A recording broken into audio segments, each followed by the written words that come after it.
রাধে রাধে বন্ধুরা, কেমন আছো তোমরা? আশা করছি তোমরা সবাই খুব ভালো আছো, আমিও ভালো আছি। আবারও চলে এলাম তোমাদের সামনে নতুন একটা ভিডিও নিয়ে। পূর্ব মেদিনীপুর জেলার ছোট্ট একটা গ্রাম থেকে আমি প্রণীতা।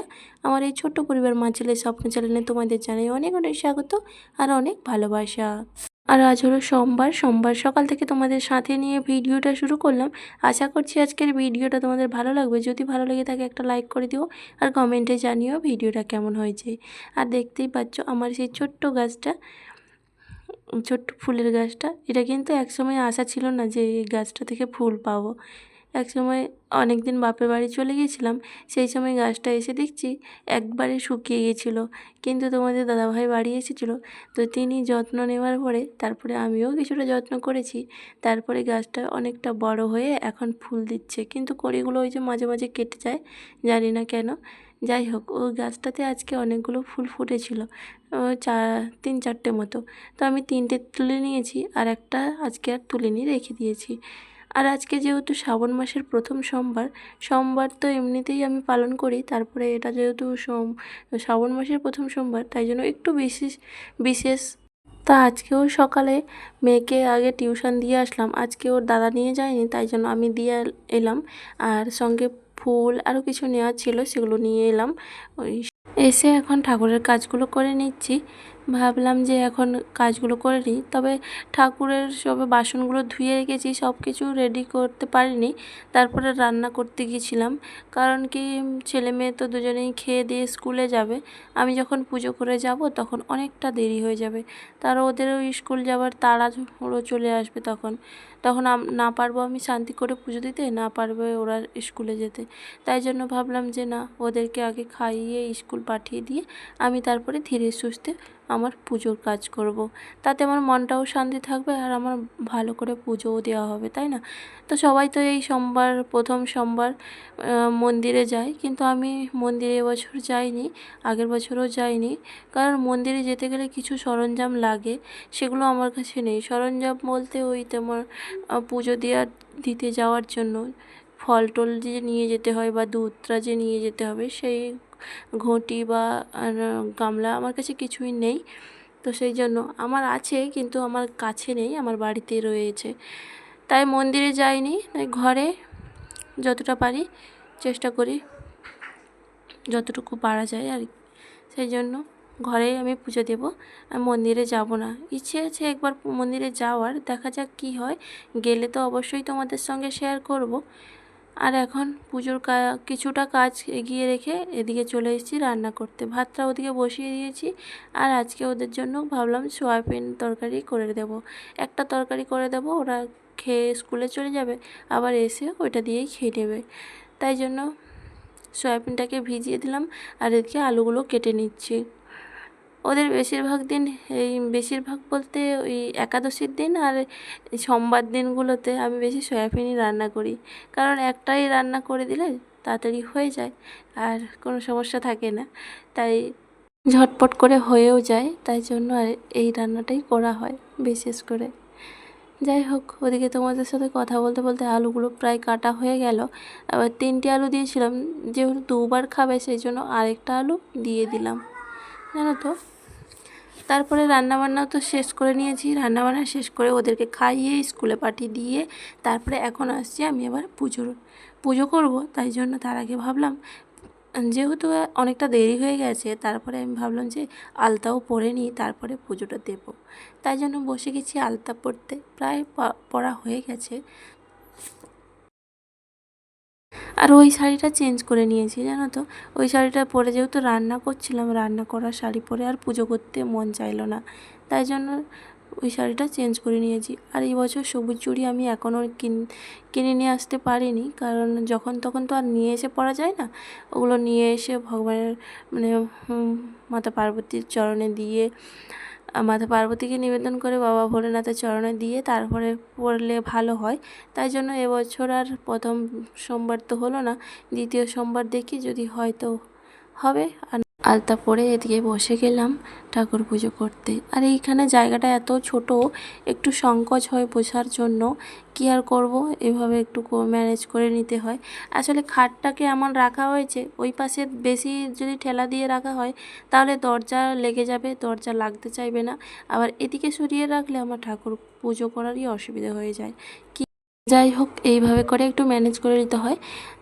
এদিকে আমি সব বেলপাতাগুলো বেশ সুন্দর করে গুছিয়ে নিলাম। ভাবছিলাম কি আজকে বেলপাতা হয়তো পাবো না, কারণ ছেলে কালকে বেলপাতা নিয়ে আসতে ভুলে গেছে। আর এইদিকে ফুলের দোকানে বেলপাতা রাখেই না, জানো তো। আর বেলপাতা কোথায় বা খুঁজে পাবো? তবে মেয়েকে ওই টিউশন দিতে গিয়েছিলাম বলে ওইখানে কাকিমাকে জিজ্ঞেস করলাম যে এখানে বেলপাতার গাছ আছে, তো ওই কাকিমাটা দেখিয়ে দিল।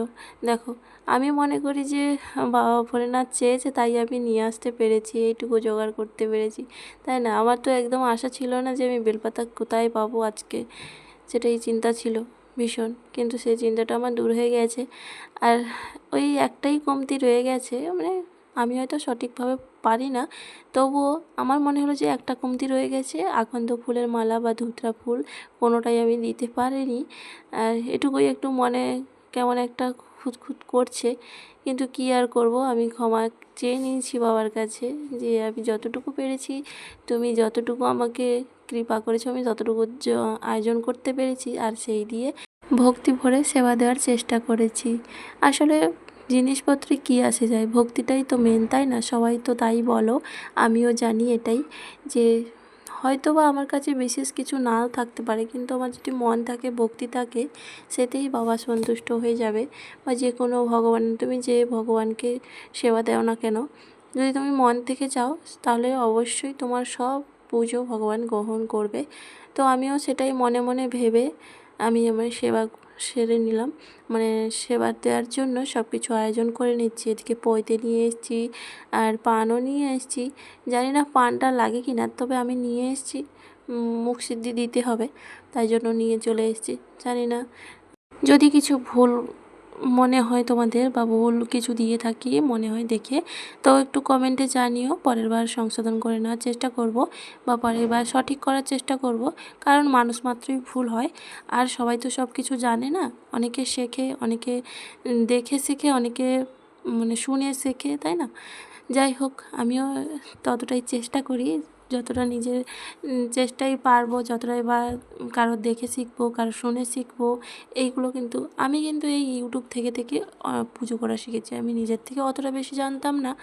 যাই হোক, এদিকে আমার পুজো হয়ে গেছে, আর তোমাদেরকে একটু দেখাচ্ছি সামনের থেকে। দেখো, আমি এইভাবে পুজো দিয়েছি, জানি না কতটা ঠিকঠাক করেছি, তবে তোমরা দেখে জানিও।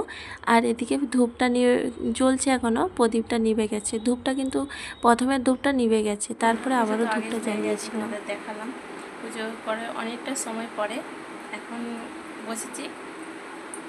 আজকে তো ভাত খাবো না, সেই জন্য নিয়ে বসেছি। চলো কী খাচ্ছি তোমাদের একটু দেখাই। আজকে আমি খাবো এই যে সাবু, দুটো কলা, একটা আম নিয়েছি, সঙ্গে চিনি আছে, আর এটা হচ্ছে একটু প্রসাদ প্রসাদ নিয়ে নিয়েছি, আর ওটাকে ছেলের জন্য রেখে দিয়েছি। আর এখানে আছে গ্লাসে দুধ, তো এটা মাখিয়ে নেব। মেয়ের জন্য একটু রাখবো, আমি কিন্তু পুরোটা খাবো না, মেয়ে এসে খাবে, তাই জন্য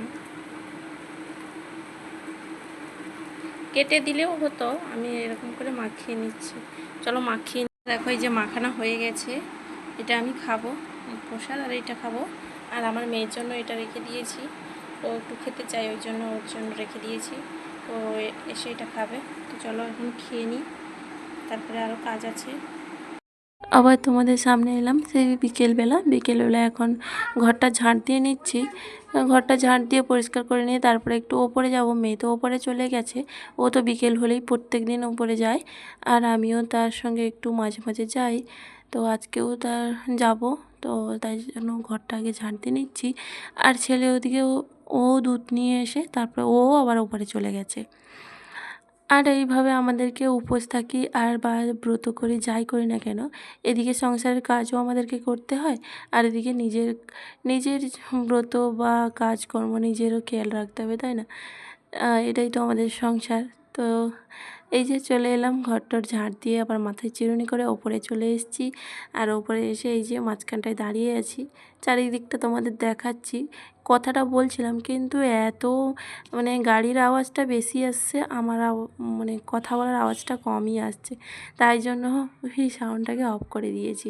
যাই হোক, শ্রাবণ মাসের প্রথম সোমবার আমি এইভাবে সারাদিনটা কাটালাম। তোমাদের কেমন লেগেছে অবশ্যই একটা কমেন্টে জানিও, ভালো লাগলে একটা লাইক করে দিও, কমেন্টে জানিও। নতুন হয়ে থাকলে চ্যানেলটা সাবস্ক্রাইব করে আমার পাশে থেকে যাওয়ার অনুরোধ রইল। আর এইভাবে আমার আজকে সারাদিনটা খুব ভালো কাটলো বাবা ভোলেনাথের কৃপায়।